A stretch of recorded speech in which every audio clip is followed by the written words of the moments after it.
আল্লাহ তাআলা যাদেরকে ভালোবাসেন তাদের নাম, তাদের গুণাবলী, তাদের ক্যারেক্টারিস্টিক্স, অ্যাট্রিবিউটস আল্লাহ তাআলা কালামুল্লাহ মাজিদে উল্লেখ করেছেন যে তিনি কাদেরকে ভালোবাসেন।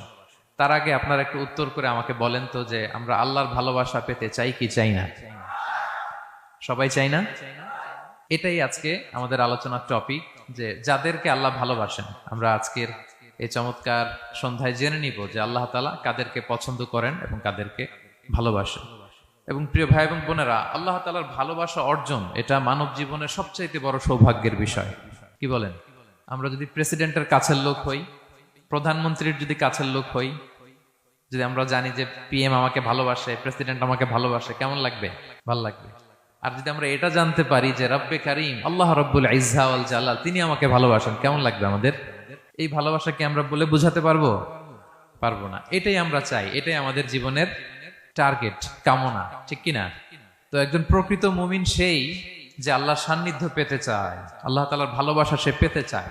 এবং মজার ব্যাপার হচ্ছে আল্লাহ তাআলা সুস্পষ্ট স্টেটমেন্টের মাধ্যমে কালামুল্লাহ মাজিদে তিনি জানিয়ে দিয়েছেন তিনি কাদেরকে কাদেরকে ভালোবাসেন। আজকের এই আলোচনায় আমরা সেটাই জানার চেষ্টা করব যে বিশেষ কিছু গুণে গুণান্বিত ব্যক্তি আছে যারা এই সৌভাগ্যের অধিকারী, যাদেরকে আল্লাহ তাআলা ভালোবাসেন বলে তিনি কোরআনে জানিয়েছেন।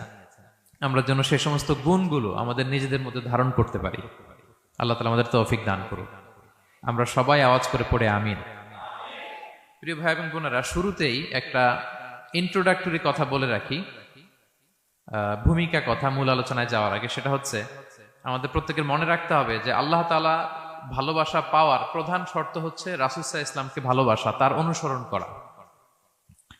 This is the first and foremost reminder tonight. আজকের প্রথম রিমাইন্ডার এটা যে আমরা যে আল্লাহর ভালোবাসা পেতে চাই, এটার প্রধানতম শর্ত হচ্ছে আল্লাহ রাসূল সাল্লাল্লাহু আলাইহি ওয়াসাল্লামের অনুসরণ করতে হবে। ওনার অনুসরণ বাদ দিয়ে আল্লাহর ভালোবাসা কোশ্চিনকালেও পাওয়া যাবে না। যে আয়াত দিয়ে, সূরাত আলে ইমরানের 31 নম্বর আয়াত দিয়ে আমি আমার আলোচনা শুরু করেছিলাম, এই আয়াতে আল্লাহ তাআলা খুব স্পষ্ট করে বলছেন, কুল ইন কুনতুম তুহিব্বুনাল্লাহা ফাত্তাবিউনি ইউহিব্বুকুমুল্লাহ। হে নবী, আপনি বলে দিন যে ওহে আমার উম্মতেরা, যদি তোমরা আল্লাহকে ভালোবাসতে চাও তাহলে ফাত্তাবিউনি, আমি নবীর অনুসরণ করো, তাহলে ইউহিব্বুকুমুল্লাহ, আল্লাহ তাআলা স্বয়ং তোমাদেরকে ভালোবাসতে শুরু করে দিবেন। বিশ্বনবীর ভালোবাসা ছাড়া, বিশ্বনবীকে অনুসরণ করা ছাড়া আল্লাহর ভালোবাসা কোশ্চিনকালেও পাওয়া যাবে। কাজী নজরুল ইসলাম খুব চমৎকার করে ওনার কবিতায় লিখেছেন, আল্লাহকে যে পাইতে চায় হাজরাতের অনুসরণে, আরশ কুরসি লৌহ কালাম না চাইতে পেয়েছে সে, রসুল নামের রশি ধরে যেতে হবে খোদার ঘরে, নদী তরঙ্গে যে পড়েছে ভাই দরিয়াতে সে আপনি মেশে, হাজরাতের অনুসরণে আরশ কুরসি লৌহ কালাম না চাইতে পেয়েছে সে। সুবহানাল্লাহ পড়েন। রাসূল সাল্লাল্লাহু আলাইহি ওয়াসাল্লামের অনুসরণের মধ্য দিয়ে আল্লাহ তাআলার ভালোবাসাটা অর্জন করতে হবে। এর বাইরে যে আল্লাহ তাআলার ভালোবাসা কোশ্চিনকালেও পাওয়া যাবে না। এবং রাসূল সাল্লাল্লাহু আলাইহি ওয়াসাল্লাম ঠিক যতটুকু করেছেন ঠিক অতটুকুই করতে হবে, এর চেয়ে বেশি করা যাবে না। রাসূল সাল্লাল্লাহু আলাইহি ওয়াসাল্লামের চাইতে কি বেশি মুত্তাকি হওয়া সম্ভব? সবাই বলেন নাই। রাসূল সাল্লাল্লাহু আলাইহি ওয়াসাল্লামের চাইতে বেশি বুজুর্গ হওয়া সম্ভব? ওনার চাইতে বেশি আল্লাহওয়ালা হওয়া সম্ভব? ওনার চাইতে বেশি আল্লাহ তাআলার কাছে প্রিয় ব্যক্তিত্ব হওয়া সম্ভব না, কোশ্চিনকালেও না, অসম্ভব। রাসূল সাল্লাল্লাহু আলাইহি ওয়াসাল্লামের সময়কালে কিছু সাহাবারা রাসূল সাল্লাল্লাহু আলাইহি ওয়াসাল্লামের স্ত্রীদের কাছে জানতে চেয়েছিল যে উম্মুল মুমিনিন, আপনারা বলুন যে রাসূল সাল্লাল্লাহু আলাইহি ওয়াসাল্লামের আমল কেমন ছিল? আমরা তো মসজিদে দেখি, বাইরে দেখি, ঘরে ওনার আমল কেমন আমাদের জানতে বড্ড মনে চায়। তো রাসূল সাল্লাল্লাহু আলাইহি ওয়াসাল্লামের স্ত্রীরা বললেন যে উনি এমন এমন আমল করেন, এইভাবে নফল রোজা রাখেন, শেষ রাতে তাহাজ্জুদ পড়েন, এইভাবে তাসবিহ পড়েন, কোরআন তেলাওয়াত করেন, জিকির করেন। তো হাদিসে এসেছে যে কাআন্নাহুম তাকাল্লুহা, তাদের কাছে এটা কেমন যেন কম মনে হইল। তারা একটা বড় এক্সপেকটেশন নিয়ে আসছিল, মানে বিশাল একটা, রাসূল সাল্লাল্লাহু আলাইহি ওয়াসাল্লাম সব নবীদের নবী, না জানে কি আমল করে ঘরের ভিতরে। কিন্তু যখন রাসূল সাল্লাল্লাহু আলাইহি ওয়াসাল্লাম স্ত্রীদের কাছে শুনলো এই এই আমল তিনি করেন ঘরের ভিতরে, ওনারা হতাশ। হায় রে, ভাবছিলাম এত এত আমল করে, এই মাত্র এরকম আমল করে, এগুলো তো আমরাও করি। কান্নাহুম তাকাল্লুহা, হাদিসে এসছে ওনাদের কাছে এটা খুব কম মনে হইলো। তো তারা একে অপরকে বলতে লাগলো যে এর কারণ হচ্ছে কদ গুফিরা লাহু মা তাকাদ্দামা মিন যামবিহি ওয়া মা তাআখার। আল্লাহ তাআলা তো রাসূল সাল্লাল্লাহু আলাইহি ওয়াসাল্লামের আগের পরের সব গুনাহ মাফ করে দিয়েছে। ওনার তো আদতে কোনো গুনাহই নাই, কিন্তু আল্লাহ তাআলার ঘোষণা হচ্ছে নবী হে, আপনার আগের পরের সব গুনাহ আমি মাফ করে দিলাম। তো সাহাবারা বলতেছেন এর কারণ হচ্ছে ওনার কোনো গুনাহই নাই, সব মাফ, এজন্য ওনার কম করলেও হয়, আমাদের তো এত কম করলে চলবে না। কথা বুঝতে পেরেছেন? তো ওনারা ভাবলো যে না, আমাদের তো আমল বাড়াইতে হবে। তো কি করতে হবে? একজন বলল আমি সারা রাত নামাজ পড়বো, আমি আর ঘুমাবো না। এখন থেকে সারা রাত কি করব? নামাজ পড়বো, আমি আর ঘুমাবো না। আরেকজন বলল তাহলে আমি সারা বছর রোজা রাখবো, রোজা ভাঙবো না, সারা বছর টানা রোজা, যেহেতু বেশি বেশি করতে হবে। আরেকজন বলল আমি স্ত্রীদের সাথে আর মেলামেশা করবো না, আমার স্ত্রীদের সাথে আমি আমার মতো বৈরাগ্য জীবনযাপন করবো।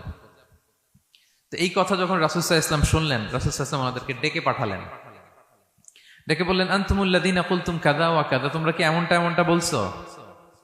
তারা ভয়ে বলতেছে ইয়া রাসূলুল্লাহ, জি আমরা তো এরকম করে ফেলছি, বলে ফেলছি।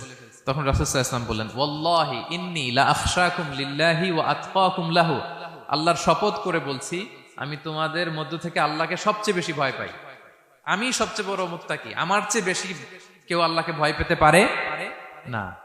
তা আমি সবচেয়ে বড় মুত্তাকি, আমি সবচেয়ে বেশি আল্লাহর প্রিয় ভাজন, আমি আল্লাহর সবচেয়ে বেশি ভয় পাই, এরপরেও আমি রাতে ঘুমাই আবার নামাজও পড়ি, সোম বৃহস্পতিবারে রোজা রাখি, বাকি দিনগুলোতে আমি খাই, আমার তো 11 জন স্ত্রী, আমি সবার সাথে মেলামেশা করি, কই স্ত্রী মেলামেশায়, রোজা রাখা না রাখায়, রাতে ঘুম এবং তাহাজ্জুদ, এই যে ব্যালেন্স করে যে আমি জীবন পরিচালনা করি, এতে আমার মুত্তাকি হইতে তো কোনো সমস্যা হয়নি। আমি শ্রেষ্ঠ নবীর এই মর্যাদা অক্ষুণ্ণ রাখতে তো আমার সমস্যা হয়নি, কিন্তু তোমাদের সমস্যা কোথায়? তখন তিনি একটা অসাধারণ উক্তি করেছিলেন, তিনি বলেছিলেন ফামান রাগিবা আন সুন্নতি ফালাইসা মিন্নি, যে আমার সুন্নতকে অবজ্ঞা করে, মানে আমার যে পন্থা এটা অনুসরণ না করে অন্য কিছু যে করতে চায়, ফালাইসা মিন্নি, সে আমার দলভুক্ত নয়। আল্লাহু আকবার! কি ভারসাম্যবোধ, কি ব্যালেন্সড লাইফস্টাইল, কি পরিমিতি বোধ তিনি আমাদের শিখিয়েছেন। তাহলে বোঝা গেল সারা রাত ইবাদত করলেই ওইটা শ্রেষ্ঠ ইবাদত হয় না। কারণ রাসূল সাল্লাল্লাহু আলাইহি ওয়াসাল্লাম ঘুমাতেন আবার ইবাদত করতেন, স্ত্রীদের সাথে মিলতেন, সামাজিক কাজ করতেন, মাঝে মাঝে নফল রোজা রাখতেন, মাঝে মাঝে অনেকদিন রাখতেন না। This is balance, this is Islam. এবং এর চেয়ে শ্রেষ্ঠ ইসলাম আর হতে পারে না। তার মানে বোঝা গেল রাসূল সাল্লাল্লাহু আলাইহি ওয়াসাল্লামের চাইতে যদি এক কাঠি বেশি বোঝেন আপনি, এটা ইসলাম হবে? এটা হবে বাড়াবাড়ি, ঠিক কি না? রাসূল সাল্লাল্লাহু আলাইহি ওয়াসাল্লাম যেমনটি করেছেন ঠিক তেমনটি করার নাম ইসলাম। এবং এভাবেই আল্লাহ তাআলার ভালোবাসা পাওয়া সম্ভব, এছাড়া পাওয়া সম্ভব। তাহলে মূল আলোচনায় যাওয়ার আগে এটা হচ্ছে ইন্ট্রোডাক্টরি পয়েন্ট 1, যে আল্লাহ তাআলার ভালোবাসা পাওয়ার 1 নাম্বার শর্ত হচ্ছে রাসূল সাল্লাল্লাহু আলাইহি ওয়াসাল্লামের অনুসরণ। তার চেয়ে যদি বেশি ইবাদত করেন ওইটা ইসলাম নয়, তার চেয়ে বেশি বুজুর্গি দেখাইতে গেলে ওইটা বুজুর্গি নয়। তিনি যেমন যেমন করেছেন ঠিক তেমন তেমন করার নামই ইসলাম, এবং সেটার মাধ্যমে আল্লাহ তাআলার ভালোবাসা পাওয়া সম্ভব। এই পয়েন্টটা বুঝছেন না সবাই? আচ্ছা, ইন্ট্রোডাক্টরি পয়েন্টের 2 নাম্বার কথা হচ্ছে আমরা কি করে বুঝবো যে আল্লাহ তাআলা আমাদের ভালোবাসেন? কিভাবে বুঝবো যে তিনি আমাদেরকে পছন্দ করেন, ভালোবাসেন? এটা বোঝার কিছু সিস্টেম আছে। 1 নাম্বার সিস্টেম হচ্ছে আপনি জাস্ট দেখুন যে আপনি নিজেকে কোন কাজে ব্যস্ত রেখেছেন, আপনি আপনাকে কোন কাজে ব্যস্ত রেখেছেন। আপনার লাইফস্টাইলের দিকে তাকান, লুক অ্যাট ইউর লাইফস্টাইল, আপনি নিজেই বুঝে যাবেন। আপনি যদি দেখেন যে না, আপনার ভালো ভালো কাজে আপনার ব্যস্ততা, আপনার এঙ্গেজমেন্ট ভালো লোকদের সাথে, আপনার সার্কেলটা ভেরি গুড সার্কেল, ভালো কাজে আপনার মন টানে, আপনি ভালো কাজ করেন, যদি আপনার কার্যক্রম এরকম হয় তাহলে বুঝে নেবেন আল্লাহ তাআলা আপনাদেরকে ভালোবাসেন। আলহামদুলিল্লাহ।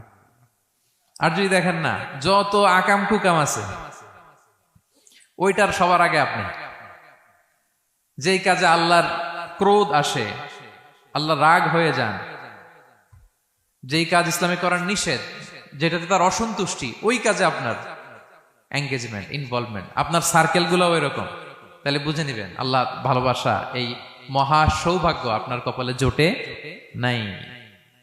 তাহলে এটা হচ্ছে একটা সিস্টেম। আল্লাহ আপনাকে ভালোবাসেন কিনা এভাবে বুঝবেন যে আপনি নিজেকে কোন কাজে ব্যস্ত রেখেছেন, একটু দেখুন, আপনি মিলাতে পারবেন। দুই নাম্বার পদ্ধতি হচ্ছে এটা বোঝার যে তিনি আমাকে ভালোবাসেন কিনা, সেটা হচ্ছে পৃথিবীবাসী আপনাকে ভালোবাসে কিনা এটা একটু দেখেন। এই পৃথিবীর ভালো মানুষগুলোর কাছে আপনার একটা গ্রহণযোগ্যতা আছে কিনা এটা দেখেন। এটা দেখলে আপনি বুঝতে পারবেন। সহিহ মুসলিমের একটা ছোট্ট হাদিস শেয়ার করি। রাসূল সাল্লাল্লাহু আলাইহি ওয়াসাল্লাম বলেছেন যে ইন্নাল্লাহা ইযা আহাব্বা আবদান দাআ জিবরিল ফাকালা ইন্নী উহিব্বু ফুলানান ফাআহিব্বা। আল্লাহ তাআলা যখন কোনো বান্দাকে ভালোবাসে তখন তিনি জিবরাইলকে ডেকে বলেন, হে জিবরাইল, আমি আমার এই বান্দাকে ভালোবাসি, তুমিও তারে ভালোবাসো।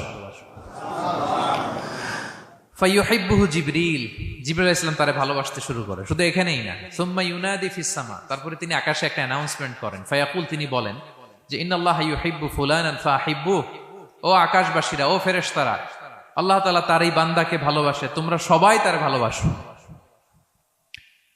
তখন ফায়ুহিব্বুহু আহলুস সামা, গোটা আকাশবাসী তারে ভালোবাসতে শুরু করে, মানে ফেরেশতারা। তো আল্লাহ তাআলা এবং সকল ফেরেশতারা যখন তাকে ভালোবাসতে শুরু করে, রাসূল সাল্লাল্লাহু আলাইহি ওয়াসাল্লাম বললেন সুম্মা ইউদাউ লাহুল কবুলু ফিল আরদ, তখন পৃথিবীতে তার গ্রহণযোগ্যতা বাড়িয়ে দেওয়া হয়, তার অ্যাকসেপ্টেন্স বাড়িয়ে দেওয়া হয়। সবার কাছে তার একটা গ্রহণযোগ্যতা আছে, সবাই তাকে ভালোবাসে। এটা হচ্ছে একটা পদ্ধতি যে আল্লাহ তাআলা আপনাকে ভালোবাসে কিনা আপনি নিজেই বুঝবেন, যে পৃথিবীবাসী আপনাকে ভালোবাসে কিনা, আপনার কলিগরা আপনাকে ভালোবাসে কিনা, আপনার বন্ধুরা আপনাকে ভালোবাসে কিনা, আপনার নেইবররা আপনাকে ভালোবাসে কিনা, পৃথিবীর ভালো মানুষগুলোর কাছে আপনার গ্রহণযোগ্যতা আছে কিনা। যদি থাকে বুঝবেন আল্লাহ তাআলা আপনাকে ভালোবাসেন, ঠিক কিনা? আল্লাহ তাআলা আমাদেরকে যেন ওই কাতারে শামিল করেন, আমরা পড়ি আমিন। তাহলে আলোচনার টপিক, আল্লাহ তাআলা যাদেরকে ভালোবাসেন। শুরুতে আমরা জানলাম ভালোবাসার পদ্ধতি হচ্ছে, প্রক্রিয়া হচ্ছে একটাই, রাসূল সাল্লাল্লাহু আলাইহি ওয়াসাল্লামের পুঙ্খানু অনুসরণ, তার চেয়ে বেশিও না কমও না, হুবহু অনুসরণ, ঠিক কিনা? দুই নম্বরে জানলাম কি করে বুঝবো, নিজের দিকে তাকান, আপনি কি করেন, what's your activity, what's your engagement, নিজেই বুঝবেন।